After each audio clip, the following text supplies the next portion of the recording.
Episode 62 with Christy Swagerty on the 9 Point Start the Dream podcast. Welcome to 9 Point Started with a Dream podcast. Our goal is to showcase the stories of athletes and the community that supports them by being authentic about their journey. Here's your host, Jacoby Gillum. Yo, welcome back to the podcast. I'm your host as always, Jacoby Gillum. This episode, we're on episode 63. And the thing about it, just like when this thing first started, like January 2018, I didn't know who I was going to interview. I had to look people that I thought that I want to get to, but just seeing people that were able to connect with and just able to interview athletes around the world and people that support them, it's cool to see progress, right? As athletes, we love to see that we're getting better, we're improving. Whether we like to see our jump shot getting better, or we're getting faster, we're getting stronger, we like to see that progression, just to know that we're moving the needle. And for me, it's seeing that, and it's a good feeling. You really think that, like, all right, I'm doing something here. So hope you enjoy the episode as much as I am enjoying recording them and interviewing these different athletes and learning their story, and hoping you're getting value from them as well. Well, this episode we have Christy Swagerty, aka Swags, and her journey is unique from all angles, and what she's doing, and just sharing her faith, and just sharing her light, and just in her knowledge is impactful for athletes in volleyball, or like that want to play overseas. So hope you enjoy her story, her knowledge, and hope you get some value from it.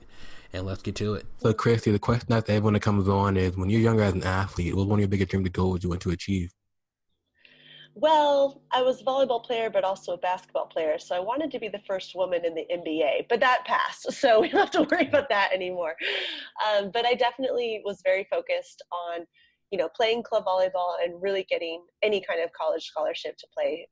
I mean, it was like my life was supposed to end at 22. I don't know how else to describe it, but, growing up in junior high and high school, it was like, I have to get a college scholarship. I want to go to college. I want to play volleyball in college. And then after that, I didn't really think about it anymore, just because in America for sports, it's like you play college and that's as high as you go, and that's it.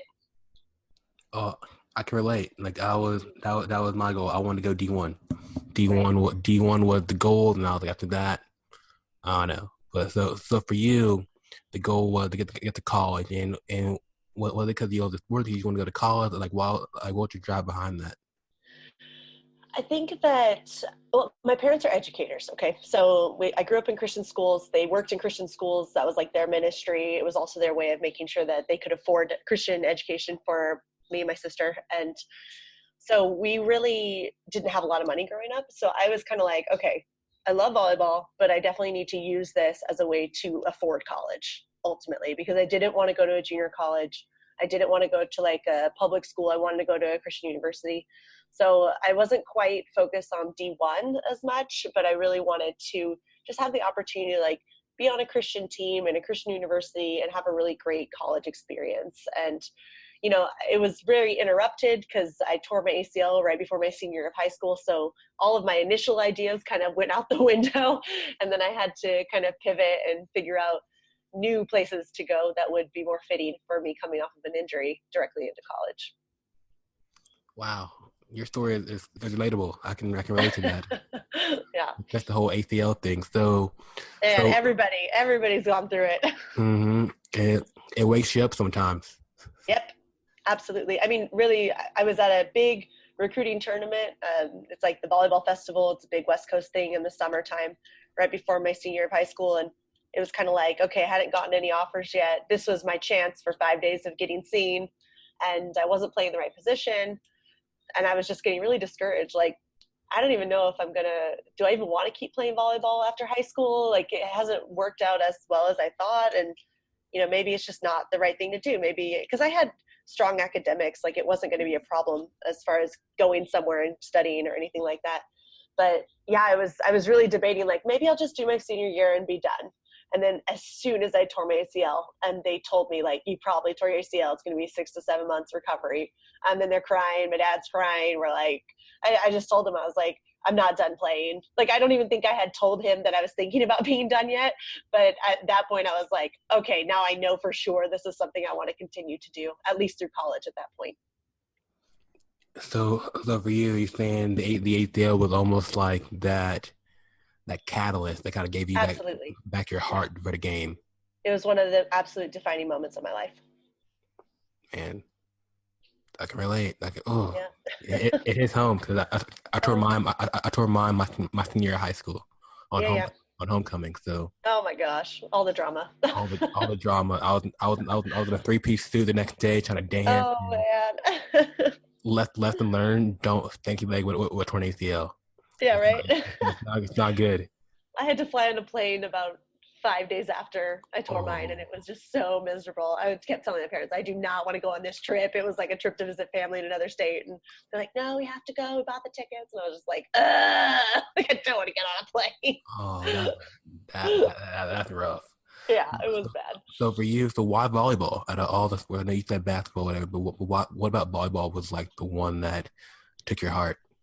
Well, my parents are the educators, but they're also coaches. They both played college basketball. So I came from a basketball family for sure, and kind of grew up doing both through elementary school. And right around the age of 12, I think I was in 6th grade, my parents were like, okay, like we will pay for you to do a club sport, but not both. Like time-wise and money-wise, it just didn't make any sense. So I kind of had to sit there and weigh my options, and I was a very precocious child, so I was like really thinking through everything, like I wasn't just like, oh, I don't know. A huge factor though was definitely that volleyball had a lot less running involved. And then I think that I kind of looked at the volleyball players, and I kind of looked at basketball players, and kind of like who was successful personality wise and body type wise in the future and things like that. And I kind of felt like my personality was going to fit better in a non-contact sport. So that was kind of like, I just didn't have the aggression involved to like hurt people like in basketball. Like you really need to like be willing to hit people and be hit by them. And I was kind of like, I don't really need that in my life. And even playing basketball through high school, just like for fun or on the sports teams or whatever at school.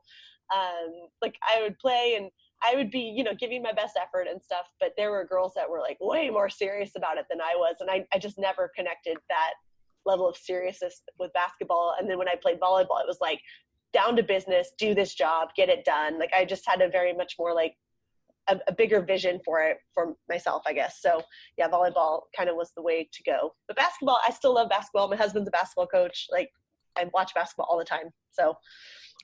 All right. So 1-on-1, who's winning, you or him? We've actually had to do this before, and I think he beat me, but it's funny because I'm taller than him, so it was kind of like I thought I should win, it was funny, but yeah, I like to shoot the ball from far away, so 1-on-1's not my thing, like driving the basketball to the hoop. So you're like him a horse type yes, player. I can win that game. There you go. That's my win. Gotcha, for sure. I respect that, for sure. So had you kind of figured out, that you weren't done? How does that journey go to get to college? Right. Well, I was really focused on what at the time were the Golden State Athletic Conference schools in Southern California.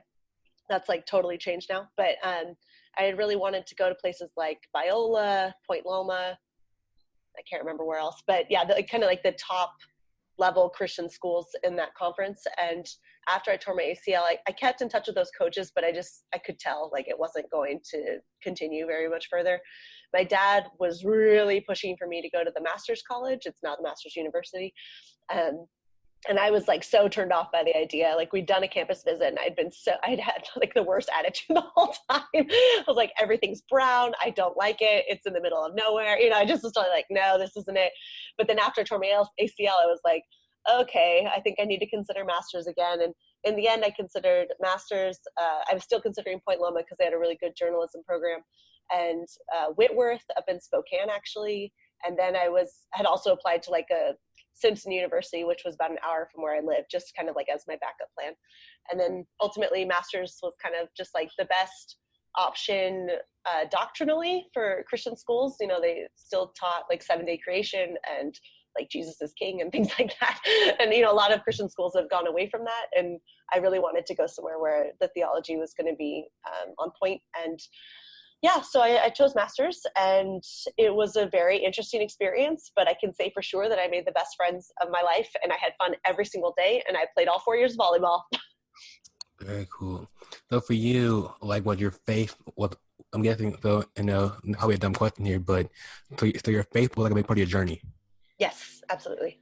And so for you, when things got tough, or when you kind of felt like the journey wasn't going the way you thought it would, you kind of lean on that?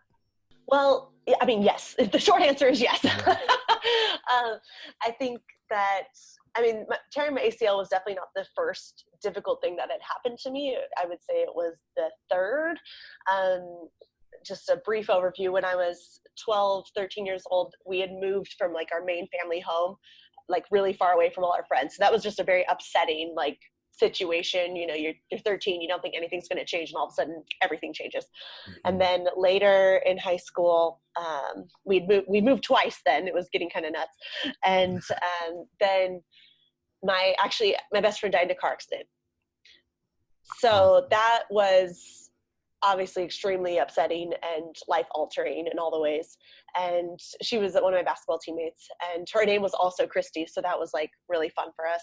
But we had to go through that as a family. And so that by the time my ACL was torn, it was kind of like, okay, I know that things happen for a reason. Like, God has a plan for my life. I know that. I've seen that already, even as a teenager.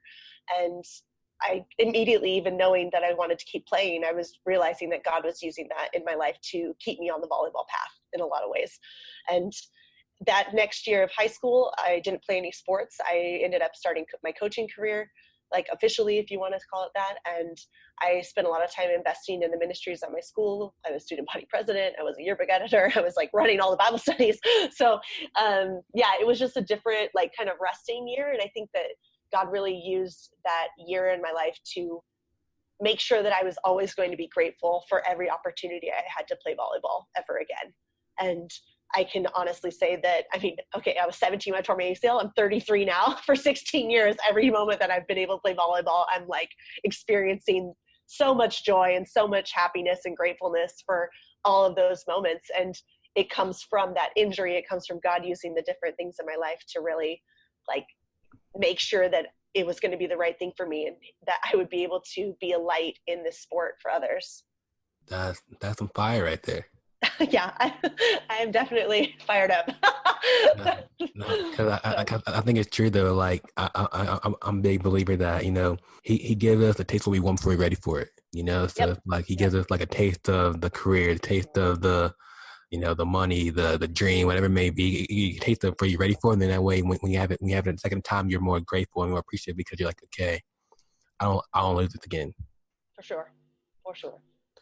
So for you, when it was like, okay, I'm done in college, what's next? Was it always I'm gonna go pro, or was it just like I'm figuring out?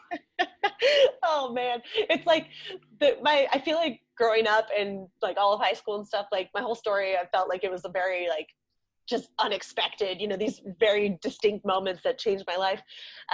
But then, I did my college career. I had met my future husband like the year before my senior year of college. We dated with the intention of getting married. We got married, I think 3 or 4 months after I graduated. So everything was just kind of like, okay, we're getting married and we're going to start coaching and teaching. That was, he was a basketball coach and history teacher. I was a volleyball coach and a PE teacher. And I was just going to spend the next year getting my credential for high school teaching in California. And we had a great plan. Like, everything was fine. and then we did that for a year in San Diego County. And he was working at high school. I was working like student teaching jobs, and we were both so miserable, like unbelievably miserable. And we kept kind of looking at each other and we're like, is it because we got married? Like, what did we do wrong? And it was like, we had no problems with each other, but we had zero energy. We had zero just like extra for anyone else, because our jobs and situations were so draining. Like, we were both getting home so late at night, leaving so early in the morning. It was just like not a lifestyle, right? Which I actually think a lot of people do that lifestyle. And I did it for 1 year, was like, I quit. Like, I'm not doing this anymore. So I did the student teaching thing. Like, I cannot tell you a job I've hated more than physical education teaching. And it was so shocking to me, because I watched my parents do it my entire life and they were totally fine. But I think that, again, God used this year in my life to be like, you're not going to do this. You think you're going to do this, and I'm going to show you all the reasons why you're not going to. There were still some really great things that came out of that year, like people-wise, and even some like kids that became Christians, which was awesome. So I absolutely know that year happened for a reason. But then, after that year, we were both more open to like, what could we do instead? And we both actually took coaching jobs at a Simpson University, that other place, my backup plan school that I had applied for as a teenager. So we moved up to Northern California and we were coaching there. And that was just a really cool experience because we were like really young and coaching college. I got the head coaching job when I was like 23. I was like this is not normal. And then my husband was assistant coaching, and he was going to be like on track to become the head coach for basketball. But yeah, we were up there coaching, and like I liked it a lot more than I thought I would, because even during college I was like, I'm never coaching college. It's way too intense to coach. Like you have to be so serious all the time. So then a year later, of course, I have a college coaching job. It was like, oh God, you're so ironic. Okay. But yeah, so I did that for 2 seasons. And at the start of the second season, because I was so young, I was 24 at the time, we played against my alma mater, Masters, and the seniors on that team had been freshmen when I was a senior. So I do not recommend that experience to anyone. It was like so upsetting. And like, it didn't even matter like winning or losing. I was just the entire game I'm coaching and I'm, doing the best I can as this coaching person. And the entire time I'm watching the other side of the court, and like, I should be on that side of the net. Like I couldn't delete that feeling from my mind. And it was so overwhelming. Like, I kid you not, after the game, I couldn't control my emotions. I had to like leave everyone and like go be by myself with God. Like, and I was lucky that we were on a college campus that I had worked at before down in Southern California. So I like knew where there were bathrooms where nobody else ever went. So I like hid. I think I was there for 2 or 3 hours just crying. And I was like, why? I didn't even know why I was crying. Like, I was like, why is this so upsetting to me? Like, this is my job. This is what I've been doing. And, I was crying, ugly cry. The whole thing was just a mess. And finally, it was just like the conclusion at the end of that whole, whatever you'd want to call it, awful, upset experience was I missed playing volleyball and I missed being on a team. And I was at a point in my life where I didn't know how to fix that, because the only options were to like join the recreation league, or, there's all these options that are like super just not what I was looking for. Like I really wanted to go back to college. That's ultimately what I wanted, was to go back to college. Don't we all? Yeah, I know. It's like, I just want more eligibility. It's not complicated, right? So, I spent the next, I think 2 months or so talking to my husband about it, obviously. And then I had 3 really close friend mentors that I worked with on it too, just like asking questions and thinking like, okay, is this a reasonable idea or whatever? But ultimately we decided that I could try to go on a European volleyball tryout tour, which was not cheap, but it was like the only option for me at the time, like that I could figure out. So we like invested a lot of our money into it. We did it without like asking for permission. Like my husband and I were just like, we're going to do this. Like, we're not going to ask our parents. Like, we're just going to be like, no, we're doing this. We're going to tell them like, we're doing this. That's it. And so we were really like excited and terrified. And I went on the tryout. It was like a mid-season tryout in January.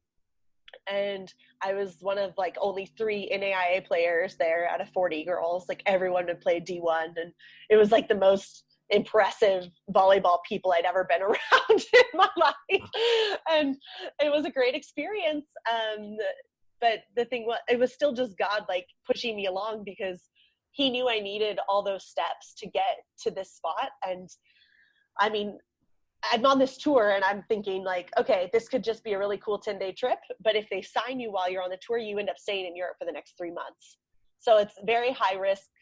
Like, you don't know what's going to happen. You leave your home, you're like, okay, bye everybody. I might be back in 2 weeks. I might not see you till spring, So it's very just awkward and strange experience. But yeah, God was just making sure that everything was going to be in line, because on the second day of the 10-day tour, the people in charge were like, we're sending you to Belgium. Like, there's a team for you. You're going to Belgium. Pack your stuff. Bye. And that was the beginning of the rest of my life, I guess you could say. That's a wild journey. Yes, Yeah. it has been very wild and very unplanned. That makes it fun though, right? Mm-hmm. So, because Absolutely. the thing about you go from the girl who wanted to go in the NBA, you know, Yeah, to of course. I wanted to like dunk, and it was like, wait, you're white. No, you're not gonna dunk. there's hope. There's hope. You got a chance. Yeah, maybe with a trampoline. And then you go from the college to now you're overseas. Now you so I think what's cool too is like a lot of times you get like, I know for myself I was coping like in like the D1 status, right? Mm-hmm. Yeah. And you're saying how you went NAIA and now you're a pro athlete. Now right. I think that's like so cool, just to kind of show that it's possible no matter what school you go to. Absolutely. And I really tell all the girls that I end up talking to them, like, if this is really meant to happen for you, like, it will happen no matter what level you've come from, no matter who you are, no matter what your goals are even, because, and, I'm dealing with a lot of players that don't have faith or, have a different faith or whatever too. But most people believe that things happen for a reason, no matter what they believe, about the universe or whatever. And so that can really relate to people. And I'm like, it will happen for you if it's meant to happen. And if it doesn't work out, like, at least you tried. Definitely. It doesn't hurt to try. Yeah. But the regret of not trying is what hits home. Yeah. And that's what I was dealing with when I was in my early 20s, was like, if I just go on this tryout and like totally get rejected by everyone, like, at least I'll have had this cool volleyball trip and I'll know that I did what I thought was that I would be able to do. Like, and then if they say no, I have to be okay with that and I have to move on. And I don't know why that all happened, but, maybe it's just going to make me more thankful for my coaching job or whatever, But I will say for sure that my life is really blessed, especially by my husband, because so many players who are married or even just in engagements or serious relationships find that they cannot sustain coming abroad because their partner is just like, well, I have nothing to do, or I want to start my other job, or I miss like the way things are back home or whatever. And my husband has always been a person that was like, oh no, let's move abroad. Like, that'll be fun. And I can coach basketball anywhere. Like, he was so open to it, is so supportive of, his mid-level volleyball player wife's dreams. It's not even like I'm like some impressive national team player. And he just made sure that I felt really supported. And yeah. And at this point now, like, his job, he's coaching basketball full time here in Germany. And we're the reason that he's the reason we live in Germany, actually. So I've been able to just find volleyball jobs around him. So it's been really cool to see how God's used both of our careers to keep us closer and to also like give us this huge opportunity to live these great lives abroad. Same team, same dream. Yeah. Awesome. Love that. So you're overseas and you're playing volleyball. So how has that evolved to being more than just a player? I mean, I was always training to be a coach. We ended up getting our master's degrees online with the coaching program, and that was really cool. So we were able to kind of use that as we continued our careers. But I basically, when I've pitched myself, I stopped having an agent and just started pitching myself once I like learned enough of the different languages and stuff. And I've just always been like, you know what, I want to play in your top team. And then I want to help your youth programs develop. And if I can also help like a women's team, or if there's enough time or whatever, that would be great too. So that really worked for me just because of the level of play that I am able to bring and not able to bring kind of thing. Like, it's not going to be super impressive, but I'm a lot like a glue player. I'm a good leader, and I will do whatever it takes to help everyone in the best way I can. I'm not going to put people down or try to make people look bad or anything like that. So I've really like been happy with what I've been able to bring to most of the teams that I've been on. I think I've been on 9 different teams now. And yeah, the coaching has been really interesting because I've had boys, girls, little kids, adults. I've had people older than me, like all sorts of everythings. And I've had really good experiences and also some really bad experiences, but it's been nice because I know that I'm a volleyball coach. Like there's no doubt in my mind that that's what I'm meant to do. I just am still kind of even deciding like what levels I want to finish my career at. Because at this point now, like I'm playing more for fun and coaching more seriously. So it's going to be interesting to see where the next few years take me. This is the cool, like, this is a cool journey, right? Like, I can see it as like a movie one day, you know? Hopefully it's not like a bad movie if it becomes a movie. The Life of Swag. Yeah, there you go. That's awesome. So I know you kind of started this agency as this blog, and it's not. And I remember when we first talked, whatever, it was just about how, you know, volleyball isn't in the U.S. You know, it's not really. It's more challenging for athletes to get overseas and whatnot. So. Yeah. So why is it more challenging for athletes to get overseas in volleyball when they have all these players in the U.S.? It's such a tragedy. It's like the American volleyball tragedy. That could be an actual movie. It's hard because you're dealing with more than just their volleyball skills. And because volleyball skill-wise, all the players in college could find teams to play over here. Like, because there's up to 9 divisions in every region. Like, it's super easy to find a team. Like, next season I'm going to be playing Division 6, and it's not even the bottom level, you know, and it's just for fun for me. And, you know, there's girls that didn't even play, like, seriously in college, you know, like, they just played intramurals or something that could come over here and play volleyball. But the trick is when the what would you call it? The European clubs, the local clubs, when they want to hire someone or pay someone to play on their team, they're looking for someone who's better than all the girls on their team. So you have to have this weird balance of, okay, I'm good enough to play at this level, but I'm not the best player at that level. So I have to play maybe 1 or 2 levels below my personal level because that's where I can get hired. Then comes in the whole dynamic of like, a player who's gotten a full ride all 4 years at a top 20 Division I school, they don't want to play at a crappy level. But maybe they were like the 4th best player on their normal team in college. And now when they go overseas, they're expected to either be the best or whatever at a lower level. And then they can't handle maybe the pressure of it too, because, you know, there's a lot of just different viewpoints on it. Like in Europe, they look at a 22-year-old coming out of college in the US and they're like, oh, you're so young and so inexperienced. You have no idea how to win. Like you're so limited. Like you have so much to learn, right? And all of us 21, 22-year-olds coming out of college are like, we're juniors and seniors in college. We've conquered the university. We've done all this stuff. We've won playoff games. We know how to do everything in our sport. Like we can do whatever we want. And so you're dealing with that whole dynamic and it like completely doesn't match. So it's almost like the ego of the American volleyball player is really affecting the learning curve, which the Europeans are expecting from us as young players. On the flip side, we're told in America that when you're 20, 21, 22, that your body is expiring and that you are like done playing. You're so old, you know, like you have all these problems physically. You should probably just rest now and go become an adult. But then in Europe, they're like, oh my gosh, you're 25, like you can do double days all season long for 9 months. Like they don't start to call you old until at least 30. And even still, they're like, oh, you're experienced now. Like there's that threshold of experience for them.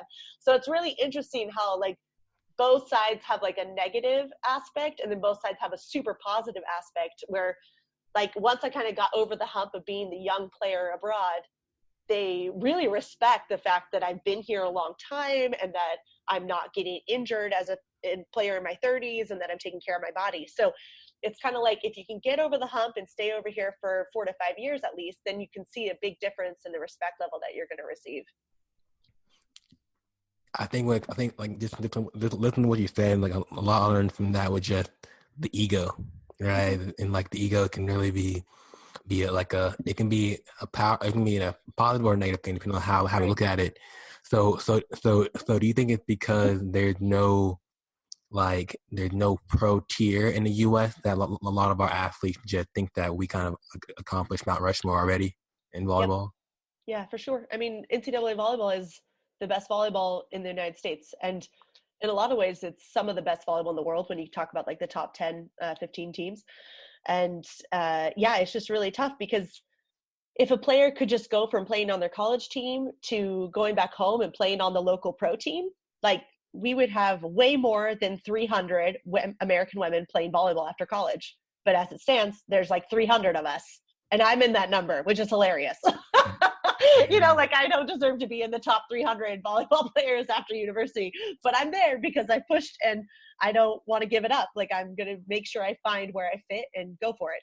So for any like athlete right now that's listening, I want to go play, you know, volleyball overseas, what would be like your tips or your advice on how to just go about that journey? Yeah. It depends on the level that they're coming from, and it depends on what the lifestyle that they want to have, because you can have this super intense, almost even psychotic volleyball lifestyle where you're just doing 6 to 7 hours of volleyball every single day for 9 to 10 months. Then you're not really experiencing the culture or anything. But if you just love volleyball, that's absolutely possible, and you can come do that. Hopefully you're good enough to do it too. Like you got to make sure that you're strong and a really high level. If you're not one of those players like me and you don't have like a super high credentials, or you don't have a lot of really awesome film, or you're just short or whatever, I think that the best way to do it is to network, and that can take time and effort and a lot of energy, obviously, but networking is what the first step would be. And after that, it's like, however badly you want to make sure it happens, or however sure that this is your calling kind of thing, even to the point where you pay for your own plane ticket to come over here and you find your own place to live, and then you find a local place to play. Like those are absolutely methods in order to get here. And obviously that doesn't work for everyone. So people just don't have that kind of financing to help them, but you can find a job teaching English almost anywhere in the world and then figure out volleyball after that, or any of your sports. Honestly, there's sports of all kinds for men and women all over the world. But I think, yeah, teaching English is probably the easiest way to come abroad if you can't get a normal contract for your sport right away. I think that coming over as just like trying to see in your, whatever your major was in college, like finding a job that way, like to get the visas. Because the big thing is getting the visas and trying to like make sure that you're legally allowed to work and live in the country that you want to go to. So I think for a lot of players like that are mid-level like me, it's more important to have a good quality of life and to be in a nice country. Like I've been in Belgium, France, and Germany. Those are all really easy places to live for an American. I never had to go to Scandinavia and be snowed in for 6 months, or, you know, go out into the Balkans of Eastern Europe and, you know, nobody speaks English or something, or you can't understand the currency. So I've had really like easy transitions culturally. And I think that's been a huge help, and another reason that Mark and I have been able to survive over here. So yeah, I think it's just a matter of how bad do you want it, and like what are you willing to sacrifice for it, because absolutely anyone can make it happen. Just you have to be willing to accept what level people will accept you at. You're still humble. It's funny. Your last name was Swagerty and you're still humble. Thanks. That's from my dad, so you know it's cool. That's what's up. And so for anyone out there that wants to learn more about, you know, becoming a pro overseas, and I know you said something about like something that come out, an ebook coming out, right? Right. So the pro player timeline is something that I've been working on for a few months, maybe a year. Okay, a year. And yeah, once I started working with Elite Volley Agency with Ryan J. Owens, he's my boss and founder, I started learning a lot more about like higher level stuff for pro players, especially in volleyball, but it also applies a lot to basketball and soccer. And there's even American football teams in Germany, for example. And just sort of like players didn't know what to do when. And that was really difficult to, you know, notice that there's just not enough education out there for people who are even wondering if they want to go pro. They're not even sure yet. You know, there's not enough information for them to really find out if it's something they want to do. So I know my boss, Brian, he made a Pro Volley 101 series, which is like some like video podcasts that are really helpful for volleyball. There's another book by Susan Salzbrenner that's called Play Abroad 101. That's also really helpful. She's a German lady that works with cultural transitions. And after working with both of them quite a bit, I was like, okay, we need to come up with something that is going to lay out like step by step what you do every month. If you're signed, if you're not signed, what you do if you're signed, and what do you do on a day-to-day basis, like in your new country? Like, how do you learn to fit in? How do you manage it? Because there's players all the time that quit after 3 months. They're just like, I miss home. I have no friends, you know, and how do we fix that so players are able to come over here to thrive and to be able to support themselves financially and all those kinds of things. So I think it's really important that if you're interested in playing pro or just even learning more about it, I think there's even parents who have these questions, like going into those resources. There's tons of stuff on elitevolley.com. There's a ton of stuff on whatupswags.com, my blog. And yeah, my pro player timeline will come out on July 1st officially, and just have as much as I could put in there about, you know, every month what to do, how to deal with relationships, how to deal with finances, all the things that I could think of that I've learned over the past 9 years, and especially the last 2 years. I think that's so awesome, just because, like, just from like my just kind of looking around right now, there's not enough resources yet, right, when it comes to just volleyball in general. Right. And like I think I just interviewed Ijoma. So Yeah, it's cool so she's doing a great job. I love what she's doing with #volleyball goals. It's really helpful for a lot of players. So I think it's just cool that athletes like you that are like in the game are starting to help give back to the game, so and kind of advance it. So that's probably what you're doing. Yeah, and for sure. And I don't know if you heard that mentioned earlier, but I had wanted to go to college as a journalism major. So for me, the writing part is like the easiest way for me to give back. And that's why I've done the blog. And that's why, like, I've done another ebook about Paris and whatever, you know, it's like, I really want to use that talent that I feel that God has given me in more droves than volleyball even. I'm like, oh, I'm writing works. But I think that it's really interesting how even just moving abroad, it opened up time for me again to write. And I think that's one of the greatest gifts that I've received coming abroad was having the time and energy and inspiration to write finally. Because in college, you're writing reports. And then I just had no time with the other jobs that I had been doing. And now it's like, no, like this is a part of my life again. And it's a really great way for me to express myself and to help other people. So what's next for you? Well, I have my team this past season. I was playing third league Germany, loving it. The third league is like perfect for me. Second league I can do, but like third league is like, I'm really good at third league. And yeah, I really enjoyed it. I was actually an assistant coach and then the captain of my team this season. I coached half the practices and we ended up winning the division. So that was very exciting and a very kind of like golden moment for me as a player and as a coach. So that was really cool to experience at the age of 33, especially.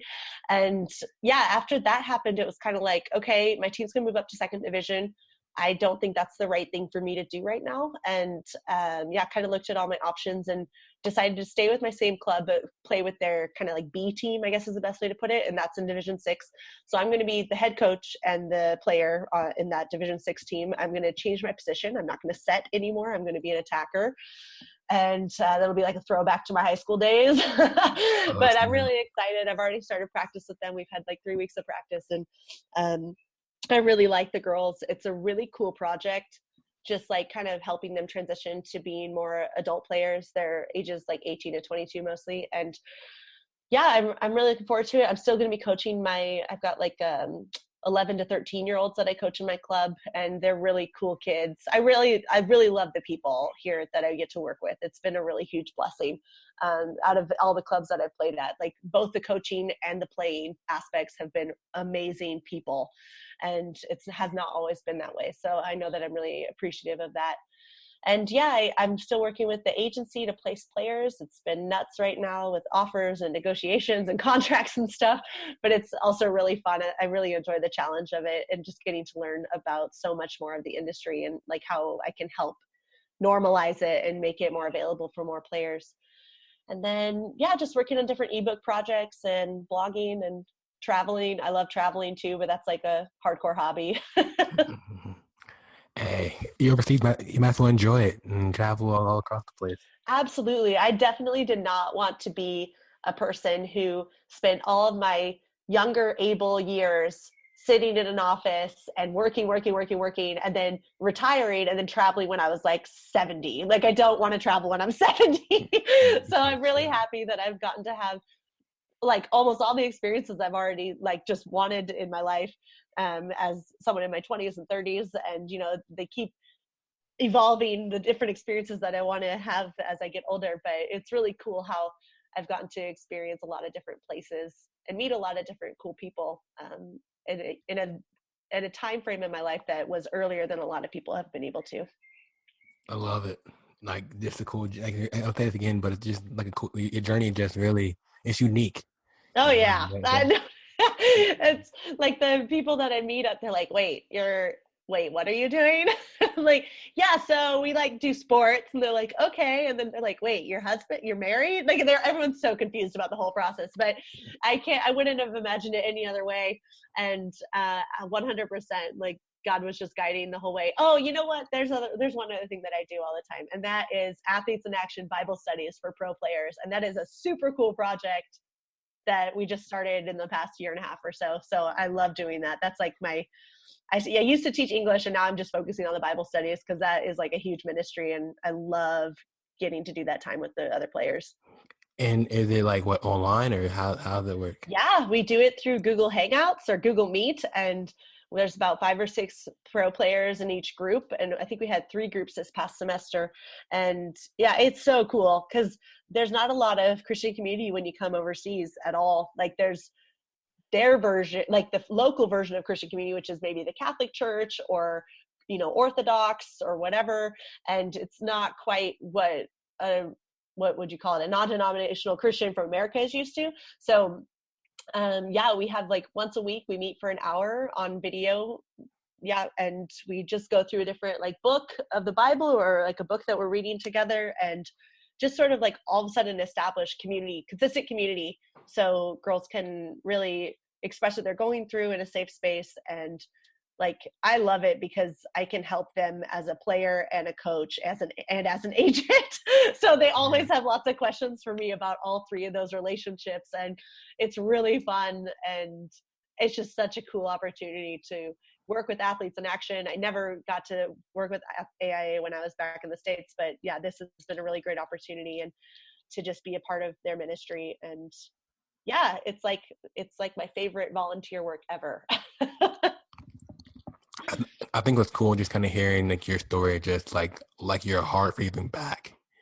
It's like really like you can just tell that you just want to help, and you just want to help any way you can, and you're trying to find different avenues too. So that's awesome. Well, I never had anybody really help me. Like there weren't. Mm-hmm. I had some people that I could talk to and ask maybe 3 questions to, but they couldn't answer all 20 questions, and it was always like pieces of things from people. And I know like one of the things that God's really put on me in my life is like, you need to be bold. You need to like, just go do things and figure it out on your own and be brave. And as terrifying as it has been sometimes, like he's really blessed me with a lot of courage, and just take a step, like what's the worst thing that could happen? Like God will always be there for me, and everything that my entire life has been a gift. I mean, that's what I felt like ever since my friend passed away. It was like, we were the same age, we had the same name. It could have been either of us. And he took her and I got to stay.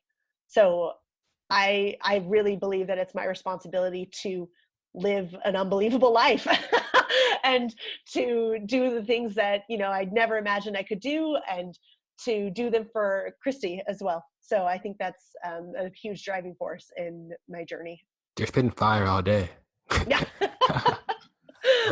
Yeah. So one question for you. So where are you at? Social media wise, websites we kind of plug right now? Yeah, everything should be under What Up Swags. That's usually the easiest thing to do. So whatupswags.com. Swags Volley is my Facebook page, and yeah, Instagram is where I spend the most time. I do have a Twitter account at What Up Swags also, but I don't spend as much time there anymore. So yeah, Instagram is where it's at for sure. On the gram. Yep. So I love it. It can be super addicting, but I try to like manage it better now. I'm with you. Yeah. Well, Christy, it's been great talking with you and learning about your journey, and we'll be in touch soon. Yes, sounds great. Thank you. Yo, thanks for listening to this episode of the 9 Point Started With a Dream podcast. If you enjoyed this episode, please comment, share, leave a review. We would love to hear your thoughts. You can find more athlete-driven content at 9point.com. Till the next episode, you're only one opportunity away. Peace.